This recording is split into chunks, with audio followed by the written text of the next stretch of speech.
Your goal should be to be easeful. You disturb your ease by doing wrong things, and you call yourself diseased.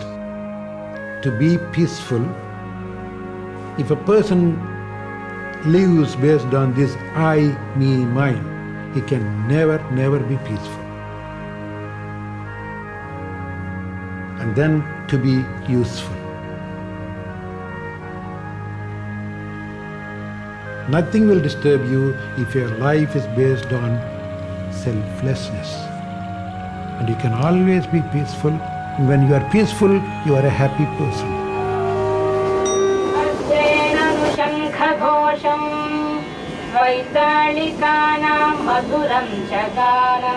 I'm fortunate, in a way, to be born in a family of pious parents. They instilled the faith in God in my heart. And somehow from then on, I never worried about anything. Ultimately, I heard of another great saint in the Himalayas, Swami Satchidananda, and that was more or less the culmination of my search. And I knew that America, everybody was experimenting and everybody was trying to find another way of expanding the mind. The yogic type of thinking about love and peace, it was in the air, it was sort of a fashion. But for it to really become part of your lifestyle, not just an idea, was very big. And I said to him, I said, Swami, America needs you. And I remember he kind of laughed and he slapped his knee and he said, why, America needs me? And he said, well, if America needs me, maybe I'll come. Om Shanti Shanti Shanti.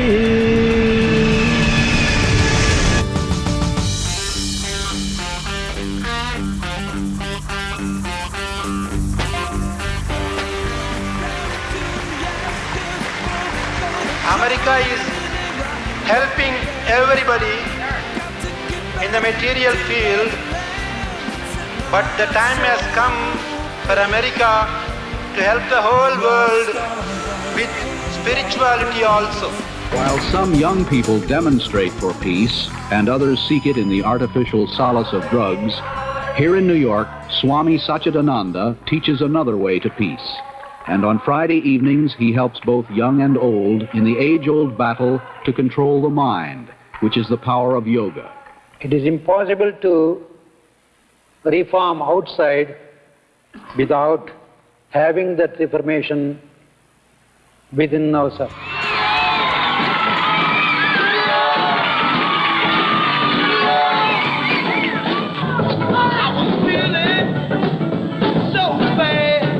So disillusioned.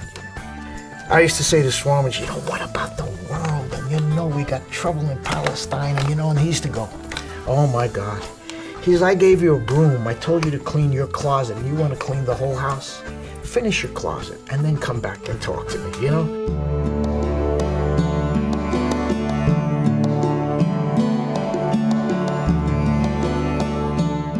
I'd say we were younger, we were cruder, and perhaps somewhat caught up in just the whole idea of studying yoga and practicing yoga. But we knew there was something there. So we went from maybe romantically loving the idea of a guru and yoga practice to really experiencing something that shifted our whole way of understanding life, our whole way of being in the world. I don't think that you can truly achieve health, certainly the health that will make you happy and glow in life, without dealing with the spiritual issues. Because you have to have an insight into what it's all about. And we frequently look upon organized religion, and by the way, sometimes organized religion comes in the form of science, to deal with these issues for us. But at the end of every experience of that nature, there's always the why. Why is this happening? Why is this worth it? And what's going to become of me? And we have to have some type of a congruent system for ourselves to cope with that question.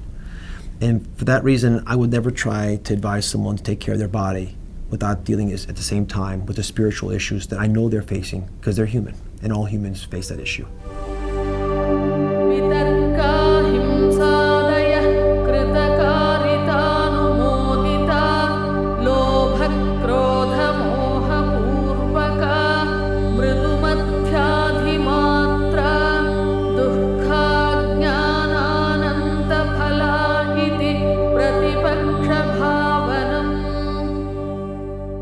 Yoga is not another religion. It simply presents the basic principles behind all the religions. So there's no Western teaching, Eastern teaching, only superficial. The basis, there's no East, West, North, South. It's all just one.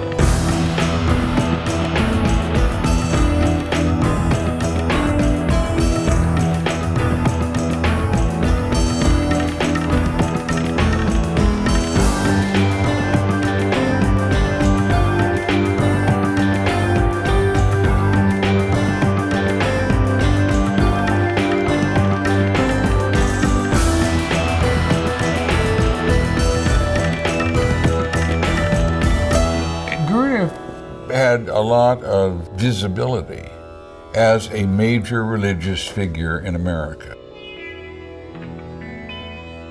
He was a Hindu leader who wasn't just talking to Hindus about Hindu ritual. He was talking about the issues of the world, which included dealing with people of other traditions, because we're now living in a globalized world.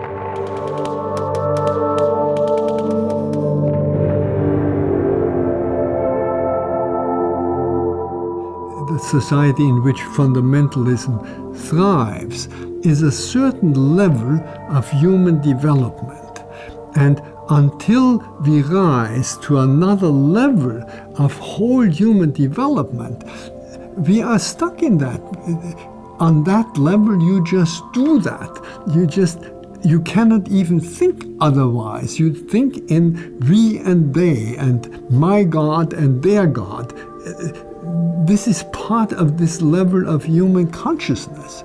A simple idea I don't know why we can't recognize it. Listen, O Israel, the Lord our God, the Lord is one.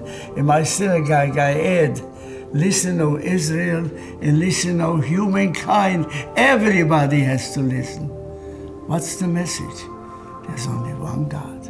And therefore, by definition, there's only one family of all humankind. You're white, I am black. You're Jew, I'm Gentile. You're Christian, you're this. Absolutely stupid. It doesn't fit us. We are all children of that one God, and we are brothers and sisters, and we have to love each other.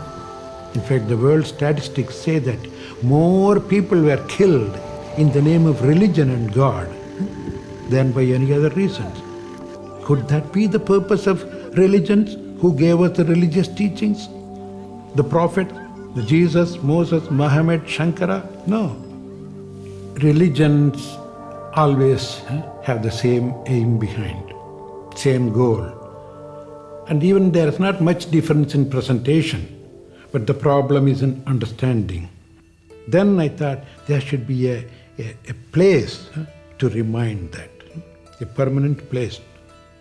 It is that idea that made me think of lotus. So I said, a shrine in the form of lotus, L-O-T-U-S. It stands for Light of Truth Universal Shrine. The first shrine which could accommodate altars for all the various faiths. So it's a physical, concrete symbol to express the goal that we should get united in the name of religion. That's the purpose of religion. Let's not kill each other in the name of God and religion.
So it accommodates all the various faiths.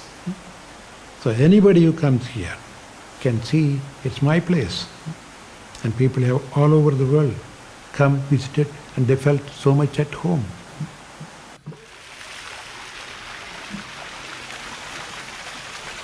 You know, this vision of this lotus temple, I think, is more relevant today than ever, because all of the things that we are so afraid of, you know, terrorism and religious wars and jihads and all of this, they all begin with that misperception that we are separate and only separate from each other. Because once we have the other half of that, which is, yes, we are separate and we are all interconnected, it becomes much harder to demonize people and to do bad things to them. Maybe the clock's running out a little bit. You know, maybe it's getting a little crazy now. Maybe it's time we really get down to business now, you know, because it could be this book that they've been reading all these years has got an ending, right?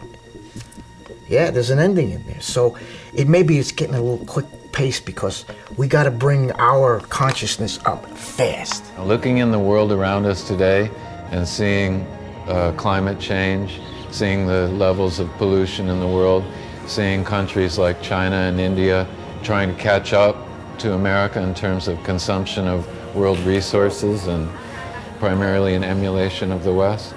The West has a great opportunity right now to share the lessons, the hard lessons we have learned, if we've really learned them, with the rest of the world. The popularity of yoga gives a platform upon which to present these ideas to the rest of the world in a way that they're very eager to hear them.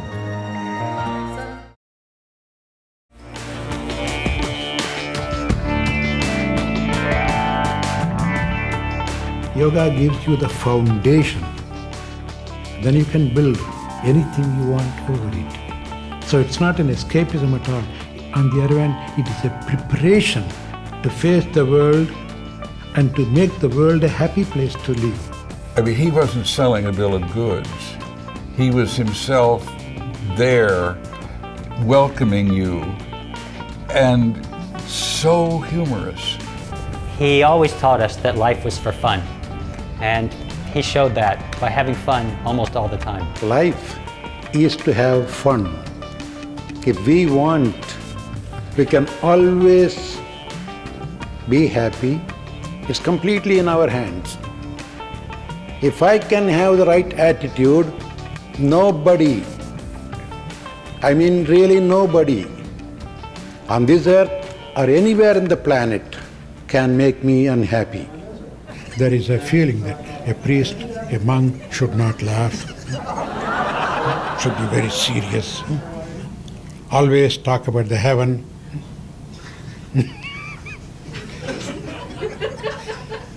I tell them, I say, heaven can wait. You are here on this earth, let us make this a heaven.